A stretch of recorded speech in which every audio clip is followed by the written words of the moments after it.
क्या ऐसा हो सकता है कि कोई भारतीय मैन्युफैक्चरिंग कंपनी अपने मुनाफे को एक ही साल में लगभग 3 गुना कर दे? मतलब सुनने में तो ये किसी पहेली जैसा लगता है है ना? जी। और सिर्फ मुनाफा ही नहीं, अपने ऊपर से कर्ज का पूरा बोझ भी उतार फेंके। और फिर भी उनके गोदामों में 600 करोड़ रुपए से ज्यादा का तैयार माल पड़ा हो। बिल्कुल। और इन सब के बावजूद निवेशक और बाजार के विश्लेषक उस कंपनी की तारीफ करते नहीं थक रहे हैं। पहली नजर में ये वाकई नामुमकिन सा लगता है। तो आज के इस विस्तार से किए गए विश्लेषण में हम ठीक इसी पहेली को सुलझाने वाले हैं। हमारे पास भारत की leading solar PV manufacturing company Emmvee photovoltaic power के वित्तीय वर्ष 26 के चौथी तिमाही और पूरे साल के नतीजों का डेटा है। हाँ, उनकी अर्निंग्स कॉल ट्रांसक्रिप्ट और इन्वेस्टर प्रेजेंटेशन हमारे पास मौजूद है। बिल्कुल। तो हमारा मकसद सिर्फ आंकड़ों को पढ़ना नहीं है, हम ये समझेंगे कि सोलर सेक्टर में ये कंपनी अपनी रणनीति और तकनीक के दम पर कैसे एक नया बेंचमार्क सेट कर रही है। ये समझना बहुत जरूरी है। मेरा मतलब है कि ये तो ऐसा है जैसे जब एक तेज धूप वाला दिन होता है ना, तो सिर्फ ऊर्जा ही नहीं बनती, एमएमवी जैसी कंपनियों के बैलेंस शीट पर नंबर भी चमकते हैं। बहुत सही कहा आपने। और इस चर्चा में आगे बढ़ने से पहले इस कंपनी के वर्तमान स्वरूप को समझना बहुत जरूरी है। मतलब जो हमारे सुनने वाले हैं उन्हें पता होना चाहिए कि वित्तीय वर्ष 26 एमएमवी के लिए सिर्फ एक और साल नहीं था। ये उनके कॉर्पोरेट इतिहास का सबसे बड़ा माइलस्टोन रहा है ना? बिल्कुल। नवंबर 2025 में ही ये कंपनी प्राइवेट से एक पब्लिकली लिस्टेड कंपनी बनी है। मतलब बॉम्बे स्टॉक एक्सचेंज और नेशनल स्टॉक एक्सचेंज पर इसकी ट्रेडिंग शुरू हुई, जो कि एक बहुत बड़ा कदम है। हाँ। और एक लिस्टेड इकाई के रूप में अपने पहले ही साल को इतने मजबूत वित्तीय और ऑपरेशनल आंकड़ों के साथ समाप्त करना संस्थागत निवेशकों को एक बहुत गहरा और सकारात्मक संदेश देता है। बिल्कुल। और वो सकारात्मक संदेश सीधा उनके टॉप लाइन और बॉटम लाइन में रिफ्लेक्ट हो रहा है। एकदम सही। तो अगर हम अर्निंग्स प्रेजेंटेशन के मुख्य आंकड़ों पर नजर डालें, वित्तीय वर्ष 26 में उनका कुल रेवेन्यू 5,049 करोड़ रुपए रहा। बाप रे, 5,049 करोड़, जो कि पिछले साल की तुलना में 116% की ग्रोथ है। बिल्कुल। आय तो मतलब सीधे दुगनी से भी ज्यादा हो गई है। लेकिन जो चीज सबसे ज्यादा ध्यान खींचती है वो है उनका मुनाफा। मतलब ईबीडा 1,734 करोड़ रुपए पर पहुंच गया है, जो 140% की सालाना छलांग है। हाँ, और ईबीडा मार्जिन 31% से बढ़कर 34% हो गया है। और अगर शुद्ध लाभ यानी पीएटी की बात करें तो वो 1,082 करोड़ रुपए दर्ज किया गया है, सीधा 193% ऊपर। मतलब ये तो कमाल है ना? बिल्कुल। मार्जिन 16% से उछलकर 21% हो गए हैं। मुनाफे का इस तरह से बढ़ना निश्चित तौर पर बाजार के सामान्य बूम से कहीं ज्यादा बड़ी कहानी बयां कर रहा है। एकदम सटीक विश्लेषण है आपका। अक्सर बाजार में ये धारणा होती है कि अगर रिन्यूएबल एनर्जी जैसा कोई सेक्टर बढ़ रहा है तो सबका मुनाफा बढ़ेगा। बिल्कुल वही। लोग सोचते हैं कि सेक्टर तेजी से बढ़ रहा है तो हर कंपनी का मुनाफा स्वाभाविक रूप से बढ़ जाएगा। लेकिन मार्जिन में 16 से 21% तक का विस्तार सिर्फ बाहरी डिमांड से नहीं आता। तो फिर ये कहाँ से आ रहा है? अगर आपको ऐसे डीप डाइव एनालिसिस पसंद है तो चैनल फॉलो करना मत भूलना। इस कॉल में मैनेजमेंट ने इसे स्केल और ऑपरेटिंग लेवरेज के संदर्भ में बहुत गहराई से समझाया है। ये बहुत दिलचस्प है क्योंकि ऑपरेटिंग लेवरेज शब्द का इस्तेमाल बहुत सी कंपनियां करती हैं, लेकिन एनएमवी के मामले में ये तकनीकी स्तर पर कैसे काम कर रहा है? देखिए, इसे उनके मैन्युफैक्चरिंग प्रोसेस के नजरिए से समझना होगा। इस साल उन्होंने अपने सेल ऑपरेशंस का पहला पूरा साल पूरा किया है। अच्छा, मतलब नई लाइंस का पहला साल। हाँ। जब कोई कंपनी अपनी नई टॉपकॉन सेल लाइंस को स्थापित करती है तो शुरुआती दौर में फिक्स्ड कॉस्ट बहुत ज्यादा होती है, जैसे मशीनरी का डेप्रिसिएशन और हाई स्किल्ड लेबर। बिल्कुल, और फैक्ट्री ओवरहेड्स भी।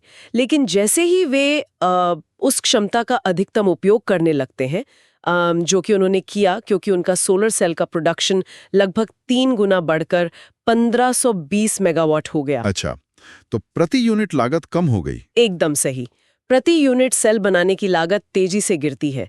ये सिर्फ ज्यादा माल बेचने का नतीजा नहीं है, बल्कि अपनी एसेट टर्नओवर को पूरी तरह से ऑप्टिमाइज करने का नतीजा है। मतलब उन्होंने अपनी नई लाइंस को पूरी क्षमता पर धकेल दिया है। अर्निंग्स कॉल के डेटा के अनुसार अब उनकी मॉड्यूल क्षमता 10.3 गीगावाट और सोलर सेल क्षमता 2.94 गीगावाट तक पहुंच गई है। हाँ, और उनके सेल कैपेसिटी का यूटिलाइजेशन चौथी तिमाही में 79% तक पहुंच गया था, जो मार्च आते आते 85% के आंकड़े को भी छू गया। जो कि एक कंटिन्यूअस प्रोसेस मैन्युफैक्चरिंग के लिए बहुत ही आक्रामक नंबर है। बिल्कुल, लेकिन यहाँ मुझे एक बड़ा विरोधाभास नजर आता है। वो कैसे?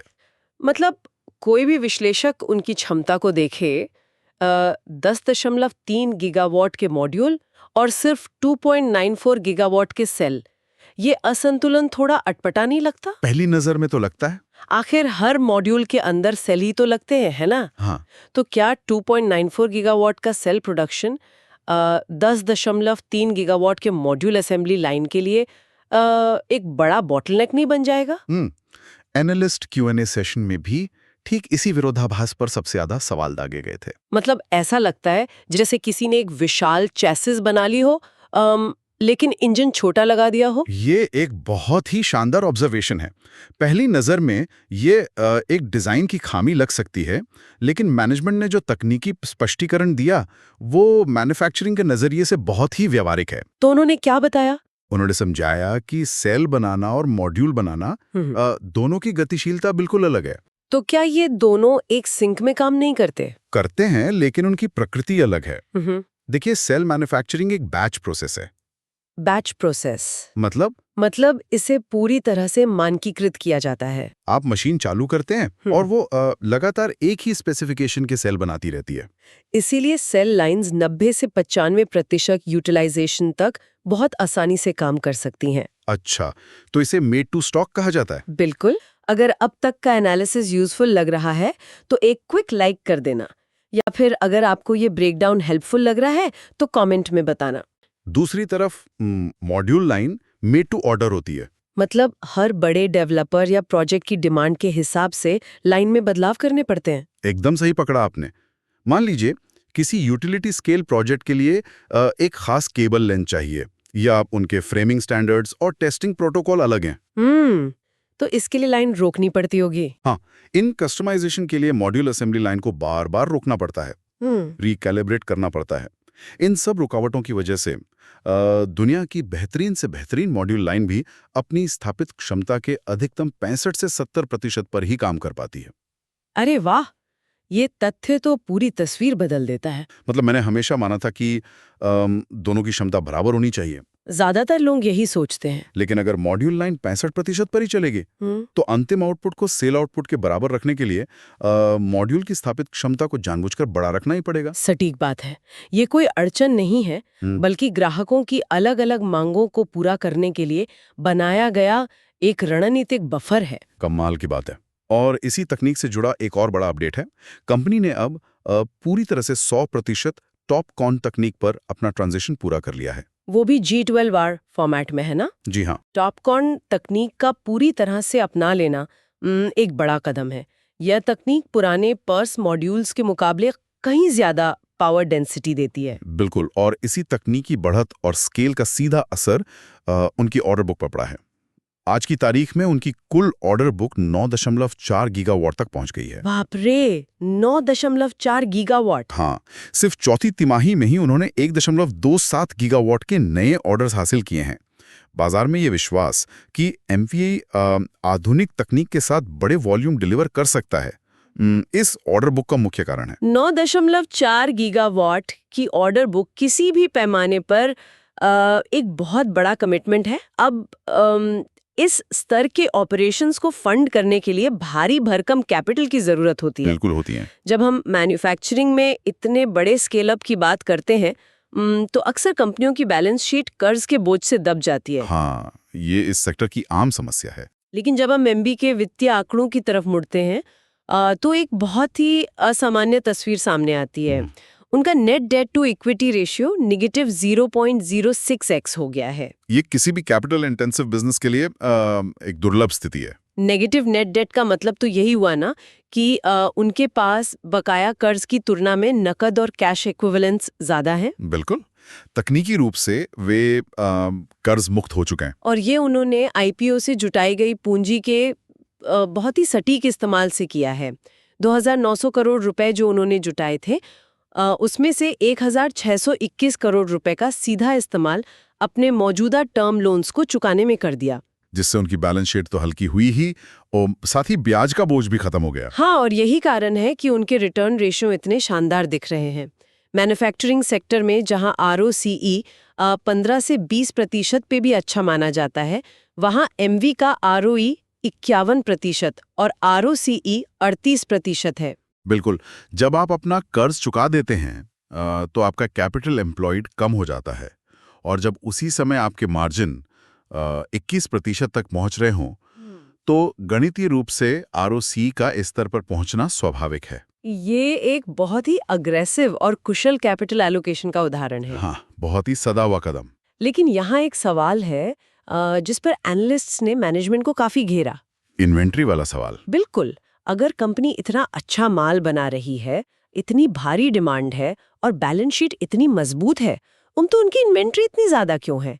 636 करोड़ रुपए की तो सिर्फ फिनिश्ड गुड्स यानी तैयार माल की इन्वेंट्री पड़ी है। हाँ, ये नंबर देख के तो कोई भी चौंक जाएगा। तो क्या उनका माल बाजार में सही गति से नहीं बिक पा रहा है? अर्निंग्स कॉल के दौरान जब ये सवाल उठा तो पहली नज़र में ये वाकई चिंताजनक लग रहा था।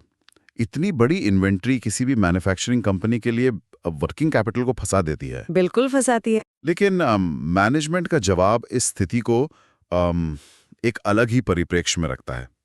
उन्होंने स्पष्ट किया कि ये बिना बिका माल नहीं है, बल्कि ये उस विशाल ग्रोथ का नया नॉर्मल है। नया नॉर्मल, इस नए नॉर्मल को थोड़ा और डिकोड करने की जरूरत है।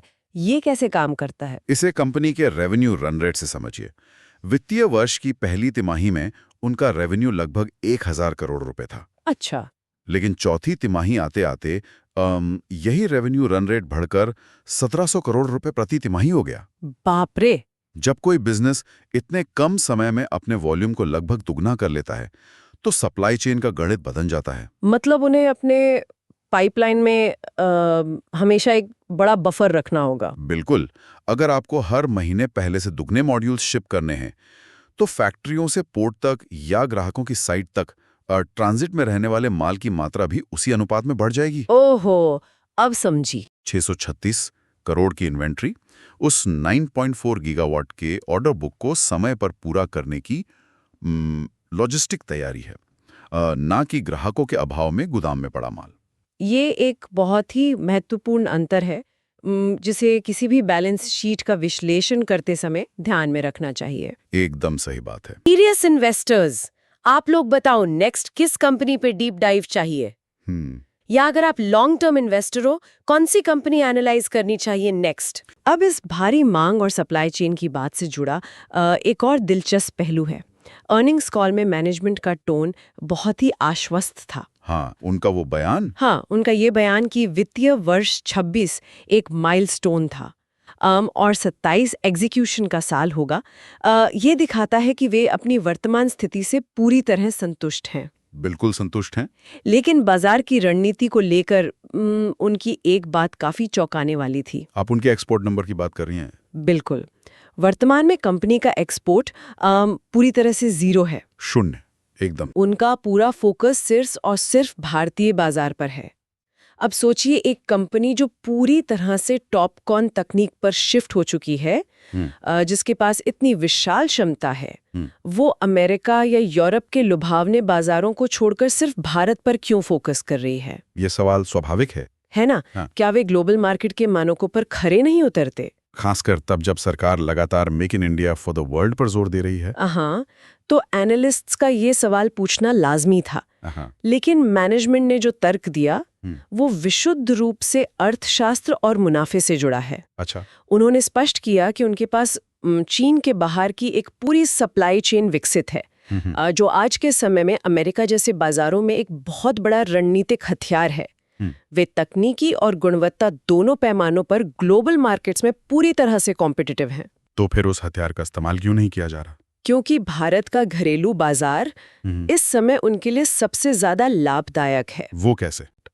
डीसीआर के तहत कई बड़े सरकारी प्रोजेक्ट्स और पीएम कुसुम योजना में सिर्फ वही सोलर सेल और मॉड्यूल लग सकते हैं जो पूरी तरह से भारत में निर्मित हों। और इस नीति का सीधा असर उनकी प्राइसिंग पावर पर पड़ता है ना? बिल्कुल पड़ता है। अर्निंग्स कॉल में उन्होंने एक बहुत ही महत्वपूर्ण डेटा पॉइंट साझा किया। बाजार में नॉन डीसीआर मॉड्यूल की कीमत 14 से 15 रुपए प्रति वॉट चल रही है, जबकि डीसीआर कंप्लायंट मॉड्यूल की कीमत 21 से 22 रुपए प्रति वॉट है। बाप रे, ये तो सीधा 6 से 7 रुपए प्रति वॉट का प्रीमियम है। जी हाँ, ये एक बहुत बड़ा अंतर है। यही कारण है कि एक्सपोर्ट फिलहाल उनके लिए प्राथमिकता नहीं है। जब एक कंपनी को अपने ही देश में इतनी बड़ी मांग और इतना भारी प्रीमियम मिल रहा हो, तो अंतर्राष्ट्रीय बाजार के लॉजिस्टिक और टैरिफ जोखिमों में पड़ने का कोई आर्थिक औचित्य नहीं रह जाता। सही बात है। एक्सपोर्ट उनके लिए सिर्फ एक अपसाइड विकल्प है, जिसे वे तब इस्तेमाल करेंगे जब घरेलू बाजार में सप्लाई डिमांड से ज्यादा हो जाएगी। यह एक बहुत ही अनुशासित रणनीतिक फैसला है। मतलब वहां ध्यान केंद्रित करो जहां मार्जिन सबसे ज्यादा सुरक्षित और ऊंचे हैं। बिल्कुल स्मार्ट मूव है। लेकिन वे सिर्फ आज की इस अनुकूल नीति के भरोसे नहीं बैठे हैं। भविष्य की रणनीति पर गौर करें तो पता चलता है कि वे इस मुनाफे का इस्तेमाल अपने बिजनेस मॉडल को पूरी तरह से आत्मनिर्भर बनाने में कर रहे हैं। आप उनके बैकवर्ड इंटीग्रेशन प्लान की ओर इशारा कर रही हैं। जी हाँ, एक तरफ तो उनका 6 गीगावाट की नई इंटीग्रेटेड सेल और मॉड्यूल मैन्युफैक्चरिंग फैसिलिटी बेंगलुरु के पास बन रही है, जिसके लिए आईरेडा ने उन्हें 3,360 करोड़ रुपए का लोन मंजूर किया है। और इस लोन की ब्याज दर मात्र 7.95% है, जो वर्तमान ब्याज दरों के माहौल में अविश्वसनीय रूप से सस्ती है। बिल्कुल। लेकिन इससे भी बड़ा जो ऐलान उन्होंने किया है वो है वित्तीय वर्ष 29 तक 9 गीगावाट की इनगॉट और वेफर फैसिलिटी लगाने का। ये सच में बहुत बड़ा ऐलान है। इसके पहले चरण में 5 गीगावाट की क्षमता स्थापित की जाएगी। ये इनगॉट और वेफर का निर्माण भारत के पूरे सोलर इकोसिस्टम के लिए एक गेम चेंजर है। वो कैसे? देखिए, अब तक भारत की ज्यादातर कंपनियां सोलर वैल्यू चेन के निचले हिस्से यानी सेल और मॉड्यूल असेंबली में ही मजबूत थीं। लेकिन इन सेल को बनाने के लिए जो सिलिकॉन वेफर चाहिए, उसके लिए भारत काफी हद तक आयात पर, विशेष रूप से चीन पर निर्भर रहा है। अगर हम इसे एक उदाहरण से समझें, हाँ, तो ये ऐसा है कि कल तक आप बाजार से बेस और टॉपिंग खरीदकर पिज्जा असेंबल कर रहे थे और उसे बेच रहे थे। हाँ, सही कहा। लेकिन अब आप अपना खुद का खेत खरीद रहे हैं ताकि अपना गेहूं उगा सके और खुद का आटा बना सके। बिल्कुल सटीक उदाहरण है। और मैनेजमेंट ने इस भारी भरकम पूंजी निवेश के पीछे का जो कारण बताया है, वो बहुत ही दूरदर्शी है। क्या कारण दिया उन्होंने? उन्होंने स्पष्ट किया कि अगले कुछ सालों में सिर्फ स्केल या क्षमता का बड़ा होना ही कंपनी को प्रतिस्पर्धा में नहीं बनाए रखेगा। लॉन्ग टर्म में वही टिकेगा जिसका अपनी पूरी सप्लाई चेन पर नियंत्रण हो। मतलब क्वालिटी और रिलायबिलिटी। हाँ, जब आप खुद इनगॉट और वेफर बनाते हैं तो आपके पास क्वालिटी का नियंत्रण होता है और सबसे महत्वपूर्ण, आपके पास ट्रेसेबिलिटी होती है। ट्रेसेबिलिटी मतलब आप सोर्स ट्रैक कर सकते हैं। हाँ, बिल्कुल। आप दुनिया के किसी भी बाजार को ये प्रमाणित कर सकते हैं कि आपका उत्पाद कच्चे माल से लेकर अंतिम मॉड्यूल तक पूरी तरह से कहाँ बना है। जो कि आज की भू राजनीतिक तनावों और ट्रेड वॉर्स की दुनिया में एक बहुत बड़ी ताकत है। ये उन्हें ग्लोबल सप्लाई चेन के झटकों और कच्चे माल की कीमतों में होने वाले अचानक उतार चढ़ाव से पूरी तरह सुरक्षित कर देगा। एकदम सही। और इसी लॉन्ग टर्म विजन का एक और हिस्सा उनका ESG कमिटमेंट है। ESG यानी एनवायरमेंटल, सोशल और गवर्नेंस। ये एक ऐसा क्षेत्र है जिसे अक्सर अर्निंग्स कॉल में नजरअंदाज कर दिया जाता है। हाँ, लोग ज्यादा ध्यान नहीं देते। लेकिन यहाँ ये उनके वित्तीय लाभ से सीधा जुड़ा हुआ है। इन्वेस्टर प्रेजेंटेशन के मुताबिक उनकी 88% ऊर्जा अब नवीकरणीय स्रोतों से आती है।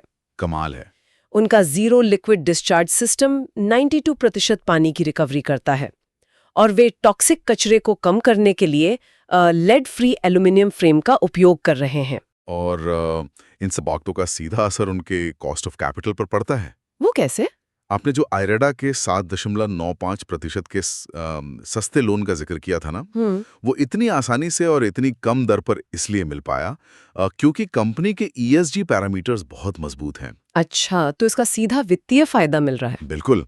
आज के समय में संस्थागत निवेशक और ग्रीन फाइनेंसिंग संस्थान सिर्फ वित्तीय बैलेंस शीट नहीं देखते, वे कार्बन फुटप्रिंट और सस्टेनेबिलिटी भी देखते हैं।